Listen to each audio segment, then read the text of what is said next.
Hello hello hello, നമുക്കിന്നൊരു dinner ആയാലോ? അതിനുവേണ്ടി കുറച്ച് കടല സോക്കിയാനിട്ടിട്ടുണ്ട് കേട്ടോ രാവിലെ. പിന്നെ പൊറോട്ട. ഫസ്റ്റ് നമുക്ക് കറി ഉണ്ടാക്കാം. കടലക്കറി ഉണ്ടാക്കുമ്പോൾ ഒരു പൊട്ടറ്റോ ഇട്ട് നോക്ക്, അടിപൊളിയായിരിക്കും. ഒരു പകുതി സവാള, ഒരു തക്കാളി, 2 മുളക്, പിന്നെ 2 വെളുത്തുള്ളി, പിന്നെ ഒരു പൊട്ടറ്റോ. ഇതെല്ലാം കൂടി നമുക്ക് കടലയിലേക്ക് ഇട്ട് കൊടുക്കാം. കടല നല്ലോണം ഇതാവണം കേട്ടോ, സോക്കായിട്ടുണ്ടാവണം. ഓവർനൈറ്റ് വെച്ചാൽ അത്രയും നല്ലതായിരിക്കും. ഇതെല്ലാം കൂടി അതിലേക്ക് ഇട്ട് കൊടുക്കുന്നുണ്ട്. പിന്നെ ആവശ്യത്തിനുള്ള സോൾട്ടും ഇട്ട് കൊടുത്ത് നമുക്കൊരു 5-6 വിസിൽ വയ്ക്കാം. സിമ്മിൽ കുറച്ച് നേരം കിടക്കട്ടെ. ഈ ടൈമിൽ നമുക്ക് അരപ്പുണ്ടാക്കാം. വറുത്തരച്ച കറിയാണേ. കുറച്ച് ഓയിൽ ഒഴിക്കുന്നുണ്ട് പാനിലേക്ക്.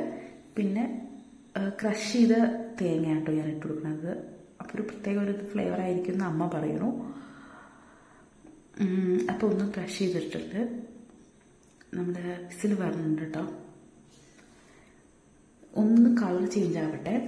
അപ്പോഴേക്ക് നമുക്കിതിലേക്ക് കുറച്ച് പെരിഞ്ചീരകവും കുരുമുളകും അതും ആഡ് ചെയ്യുന്നുണ്ട് കേട്ടോ.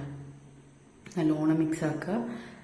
ചിലപ്പോൾ അതായത് കരിയാതിരിക്കാൻ വേണ്ടിയിട്ടാണ് കേട്ടോ, അടി പിടിക്കാതിരിക്കാൻ വേണ്ടിയിട്ടാണ് ഇളക്കിക്കൊണ്ടേയിരിക്കാൻ പറയുന്നത്. പിന്നെ അതിലേക്ക് നമുക്ക് പൊടികൾ ആഡ് ചെയ്യാം. മുളക് പൊടി, മല്ലിപ്പൊടി, മഞ്ഞൾപ്പൊടി, പിന്നെ ആച്ചിയുടെ ചിക്കൻ മസാല, അത് അടിപൊളി ഫ്ലേവർ ആയിരിക്കും കേട്ടോ. പിന്നെ ഒരു 2 കറിവേപ്പില, ഇതെല്ലാം കൂടി ഇട്ട് ഒന്ന് ഫ്രൈ ആക്കി എടുത്തിട്ടുണ്ട്. ചൂടാറിയതിന് ശേഷം നമുക്ക് മിക്സിയുടെ ജാറിലേക്ക് ഇട്ട് കൊടുക്കാം. ആ ടൈമിൽ നമ്മുടെ കടല വെന്തിട്ടുണ്ട്. അതിൽ നിന്ന് ആ പൊട്ടറ്റോ ഇല്ലേ, അതൊക്കെ ഒന്നെടുത്ത് നമുക്ക് മിക്സിയുടെ ജാറിലേക്ക് ഇട്ട് കൊടുക്കാം. കൂടെ വെളുത്തുള്ളിയും കുറച്ച് കടല ഇട്ടു കേട്ടോ. അപ്പോൾ കറിക്ക് നല്ല തിക്ക് ഉണ്ടാവും. പൊട്ടറ്റോ ആഡ് ചെയ്യണമെന്ന് കറിക്ക് തിക്ക് ഉണ്ടാവാൻ വേണ്ടിയിട്ടാണ്. ഇപ്പോൾ നമുക്ക് അരപ്പ് നല്ലതായിട്ട് അരച്ച് കിട്ടിയിട്ടുണ്ട്. ഇനി നമുക്ക് ഇതിലേക്ക് ആഡ് ചെയ്യാം. നല്ല തിക്ക് പേസ്റ്റാണ് കേട്ടോ ഇത്. നമുക്ക് ആവശ്യത്തിന് വെള്ളം ആഡ് ചെയ്യാം കേട്ടോ. എത്രത്തോളം ലൂസ് വേണമെന്നുണ്ടെന്ന് നോക്കിയിട്ട് ആവശ്യത്തിന് വെള്ളം ആഡ് ചെയ്യുന്നുണ്ട്. നല്ലോണം മിക്സ് ആക്കുക. എന്നിട്ട് നമ്മളൊന്ന് അടുപ്പിൽ വെക്കുക. നല്ലോണം തിളയ്ക്കട്ടെ. കാരണം വാട്ടർ ആഡ് ചെയ്തതല്ലേ, നല്ലോണം തിളച്ചാൽ തന്നെയാണ് അതിൻ്റെ ഒരു ഇത് കിട്ടും. ഈ ടൈമിൽ നമ്മൾ ഉപ്പും എരിവും കാര്യങ്ങളൊക്കെ നോക്കണം. അത് തിളയ്ക്കട്ടെ. ഈ ടൈമിൽ നമുക്ക് പൊറോട്ട കഴിക്കാം. ഏകദേശം 2 കപ്പ് മാവ് എടുത്തിട്ടുണ്ട് കേട്ടോ, മൈദ എടുത്തിട്ടുണ്ട്. അതിൽ കുറച്ച് സോൾട്ടും കുറച്ച് ഷുഗറും കുറച്ച് ബേക്കിംഗ് സോഡ ആഡ് ചെയ്യുന്നുണ്ട്. നല്ലോണം മിക്സ് ആക്കുക. പച്ചവെള്ളത്തിൽ കുഴയ്ക്കാൻ നോക്കുക. ഞാൻ ഈ പ്രാവശ്യം എടുത്തപ്പോൾ ഒരാളും ചൂട് പാലൊക്കെ ആഡ് ചെയ്തു. അത് ഒത്തിരി ഹാർഡായി. പാലില്ലെങ്കിലും കുഴപ്പമില്ല. ഒരു എഗ്ഗ് ആഡ് ചെയ്യണം കേട്ടോ. പച്ചവെള്ളത്തിൽ കുഴയ്ക്കാൻ നോക്കുക, ചൂടുവെള്ളം യൂസ് ചെയ്യാതിരിക്കുക. പിന്നെ സൺഫ്ലവർ ഓയിൽ എടുക്കുമ്പോൾ അതിൽ കുറച്ച് നെയ്യും കൂടെ ആഡ് ചെയ്താൽ നല്ലൊരു ഫ്ലേവർ ആയിരിക്കും. ഇനി നമ്മുടെ മാവ് കുഴച്ച് വെക്കുമ്പോൾ തന്നെ നല്ലോണം കുഴയ്ക്കുക. അത് ഒരു കാര്യം, നല്ലോണം അടിക്കുക. അതായത് മാവിനെ നല്ല സോഫ്റ്റാക്കി എടുക്കുക. എന്നാൽ തന്നെയാണ് ആ ഒരു പൊറോട്ടയ്ക്ക് ഒരു നല്ലൊരു ഇത് കിട്ടും. പിന്നെ നമ്മൾ അതേമാതിരി ഓരോ ബോൾസ്, പിന്നെ ഇതിൻ്റെ മുകളിൽ കുഴച്ച് വെക്കുമ്പോൾ തന്നെ ഒരു വെറ്റ് ക്ലോത്ത് ഇട്ട് വയ്ക്കാൻ നോക്കുക കേട്ടോ. ആ മാവ് ഡ്രൈ ആവാതിരിക്കാൻ വേണ്ടിയിട്ട് അത് ശ്രദ്ധിക്കുക. പിന്നെ കുറച്ച് ഓയിൽ ആഡ് ചെയ്താൽ നല്ലതായിരിക്കും.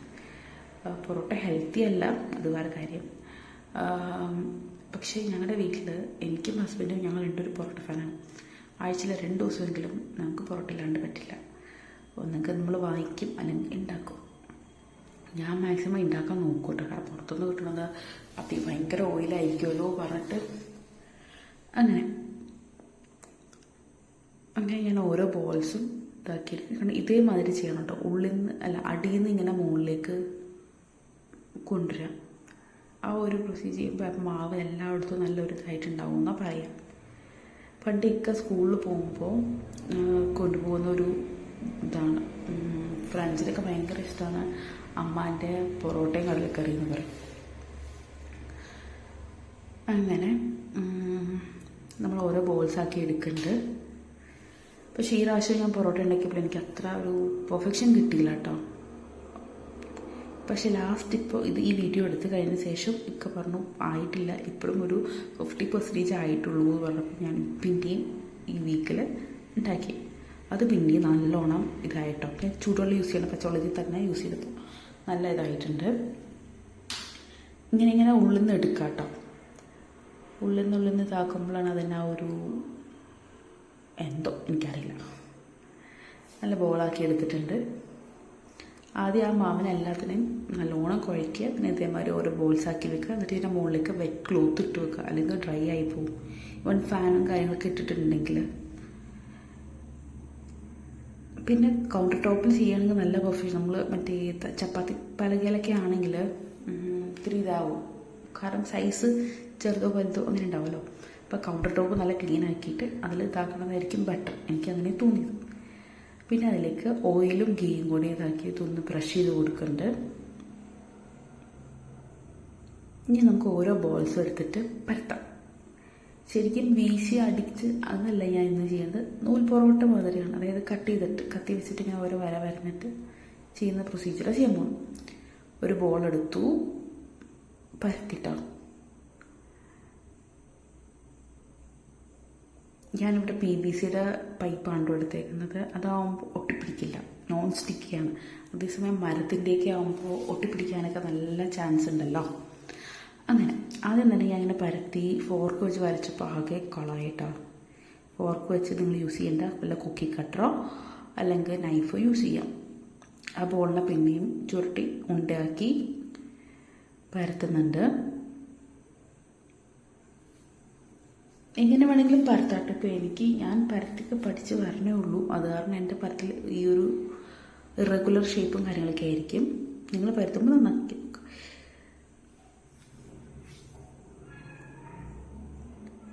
ഇതാക്കിയിട്ടുണ്ട്. ഇനി ഇതിലേക്ക് നമുക്കൊരു നൈഫ് എടുത്തിട്ട് വരഞ്ഞു കൊടുക്കാം. സ്ട്രെയിറ്റ് വരയ്ക്കാൻ നോക്കുക, എൻ്റെയൊക്കെ വളഞ്ഞു പോകുന്നുണ്ട്, അത് വേറെ കാര്യം. തിൻ ലെയറായിട്ട് ഇങ്ങനെ നമ്മൾ വരച്ചു കൊടുക്കുന്നുണ്ട്.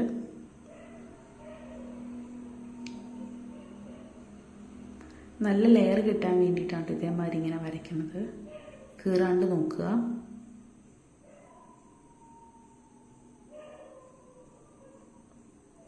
ഇനി നമുക്ക് ഇതിലേക്ക് കുറച്ച് ഓയിൽ സ്പ്രെഡ് ചെയ്തിട്ട് കുറച്ച് മൈദ ഇട്ട് കൊടുക്കാം.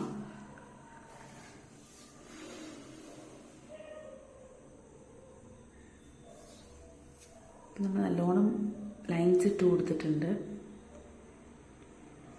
ശരിക്കും സ്ട്രെച്ച് ചെയ്താലും മതി കേട്ടോ. ഇതിപ്പോൾ ഓരോ പുതിയ കണ്ടുപിടുത്തമാണല്ലോ. ആദ്യം ഓയിൽ ബ്രഷ് ചെയ്തു,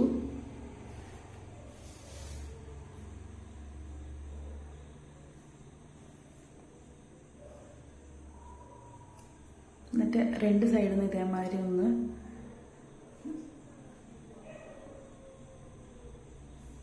മടക്കി കൊടുക്കുന്നുണ്ട്. എന്നിട്ട് രണ്ട് സൈഡിൽ നിന്ന് ഒന്ന് സ്ട്രെച്ച് ചെയ്തിട്ട് ചുരുട്ടുക.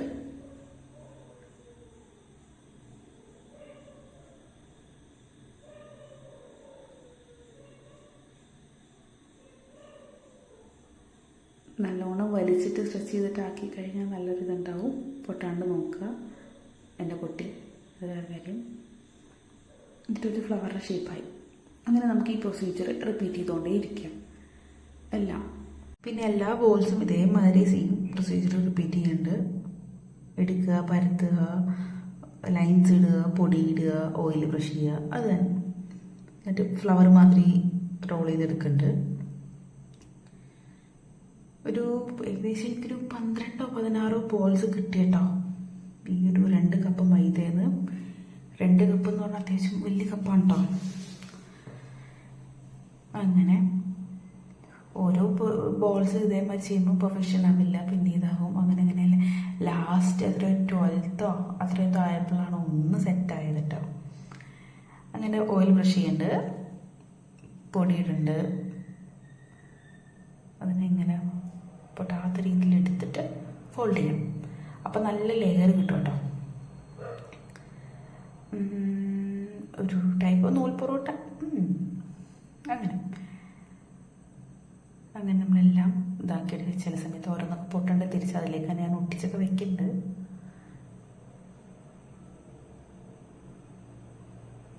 അങ്ങനെ നമ്മളെല്ലാ ബോൾസും പരത്തി ബോളാക്കി എടുക്കുന്നത്. ചിലതിലൊക്കെ ഹോൾസ് വരുന്നുണ്ട്. അത് മെയിൻ തിങ് നല്ലോണം കുഴയ്ക്കാത്തതുകൊണ്ടാണ് കേട്ടോ. കണ്ട് അടിച്ചിട്ട് പൊട്ടരുത്. അപ്പോൾ തന്നെയാണ് ആ ഒരു മൈദയുടെ ആ ഒരു ബോണ്ട് നല്ലോണം വേണം. പൊട്ടിക്കഴിഞ്ഞാൽ മാവ് കുഴച്ചത് ആയിട്ടില്ല എന്നാണ് മീൻ ചെയ്യണത്. ഇവിടെ അമ്മ അടിക്കും കേട്ടോ, നല്ലോണം വീശി അടിക്കും. അപ്പോൾ നല്ല രസമാണ് കാണാൻ. ഇറഗുലർ ഷേപ്പായിരിക്കും, അതല്ല, നല്ല നൈസ് തുണി മാതിരി കിട്ടും. അങ്ങനെ ഞാനാണിപ്പോൾ പൊറോട്ട മേക്കർ. പക്ഷേ ഇതിനെക്കാട്ടി നന്നായിട്ടുണ്ട് ലാസ്റ്റ് ഉണ്ടാക്കിയപ്പോൾ. ലാസ്റ്റ് ഞാൻ നല്ലോണം കുഴച്ചു, നിൽക്കാനെ കൊണ്ടൊക്കെ കുഴപ്പിക്കുകയൊക്കെ ചെയ്തു. നല്ല വീശി അടിക്കണം. അടിക്കുക എന്ന് പറഞ്ഞാൽ ഓരോ മാവിനെ അടിക്കുകയല്ല, ഈ ബോളിനെ നല്ല വീശിയിട്ട് എറിയണം കൗണ്ടർ ടോപ്പിലേക്ക്. അപ്പോൾ അത് നല്ല ഇതായി കിട്ടും. ഒരു 10 മിനിറ്റെങ്കിലും അതേമാതിരി ആക്കുമ്പോൾ മാവ് നല്ല സോഫ്റ്റ് ആകും. പിന്നെ നമ്മൾ വീട്ടിൽ നിന്ന് പിന്നെ നമുക്ക് പുറത്ത് പൊറോട്ട പറ്റില്ല. അങ്ങനെ നല്ലോണം ലൈൻസും കാര്യങ്ങളൊക്കെ ഇട്ടുണ്ട്. ഓയിലൊക്കെ ബ്രഷ് ചെയ്തു,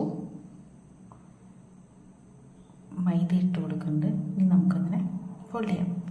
സെയിം ഈ 10-12 എണ്ണത്തിൻ്റെയും ഇതിനെ ഞാൻ വീഡിയോയിൽ ആക്കിയതല്ല, ഞാൻ വിട്ടുപോയിട്ട് റെക്കോർഡ് ചെയ്യുന്നുണ്ടെന്ന് എനിക്കറിയില്ല. ശരി, പിന്നെ റെക്കോർഡ് ചെയ്തതല്ലേ എന്ന് പറഞ്ഞിട്ട് ഒന്ന് ഇത്തിരി ടൈം സ്പീഡ് കൂട്ടിയിട്ട് ഇട്ട് വയ്ക്കുകയാണ്. അങ്ങനെ നമ്മുടെ എല്ലാ പൊറോട്ടയും ഇവിടെ സെറ്റായിട്ടുണ്ട് കേട്ടോ. ഇനി ആ ബോളാക്കിയതിനെ കൈ വെച്ചിട്ട് വേണം ഒന്ന് പ്രസ് ചെയ്ത് കൊടുക്കാൻ. മറ്റേ എന്തായാലും പറയുക, സ്റ്റിക്ക് യൂസ് ചെയ്യേണ്ട, കൈ വെച്ചിട്ട് തന്നെ എല്ലാ ഭാഗവും ഇതാക്കുക. ചില ഭാഗം കട്ടി കൂടാണ്ട് അങ്ങനെയൊന്നും പാടില്ല. എല്ലാവരും ഒരേമാതിരി ഒരുപാട് നൈസാക്കണം. ഒരുപാട് നൈസായി കഴിഞ്ഞാൽ ആ ലെയർ കിട്ടില്ല. ഇത്തിരി തിക്കായിട്ട് തന്നെയാണ്, ഒരു ചപ്പാത്തീനെക്കാട്ടി ഇത്തിരി കട്ടി എടുക്കരുത്. ഇതിന് ഇങ്ങനെ തന്നെ ഇടുക, മറിച്ചിടരുത്. ഒരു ചൂട് തവയിലോ ഇരുമ്പിൻ്റെ കല്ലിലോ ഇട്ട് കൊടുക്കുന്നുണ്ട്. പിന്നെ നമ്മൾ ആ ഓയിലും ഗീയും ആക്കിയില്ലേ, അത് ചുറ്റിനും ഒഴിച്ചു കൊടുത്തിട്ട് ബ്രഷും ചെയ്യുന്നുണ്ട്. നല്ലോണം ഓയിൽ വേണം കേട്ടോ. പിന്നെ അത് തിരിച്ചും മറിച്ചും ഇട്ട് എടുത്തതിന് ശേഷം അടിക്കണം. ഈ അടിക്കുന്നതിലാണ് അതിൻ്റെ ആ ഒരു ലെയറും കാര്യങ്ങളൊക്കെ കിട്ടുക. നല്ല ചൂടായിരിക്കും, കൈയൊക്കെ പൊള്ളും. പക്ഷെ അടിക്കുക, നല്ലോണം അടിക്കുക. നമുക്ക് നല്ല ലെയറും കാര്യങ്ങളൊക്കെ വന്നിട്ടുണ്ട്. ഏകദേശം ഒരു 50% എൻ്റെ പൊറോട്ട സക്സസ് ആയിട്ടുണ്ട് കേട്ടോ. പിന്നെ നമ്മുടെ കടലക്കറി സെറ്റായിട്ടുണ്ട്. കടലക്കറി താളിച്ചിട്ടോ ഞാൻ കാണിക്കാൻ വിട്ടുപോയി. ഉള്ളിയും പൊട്ടുക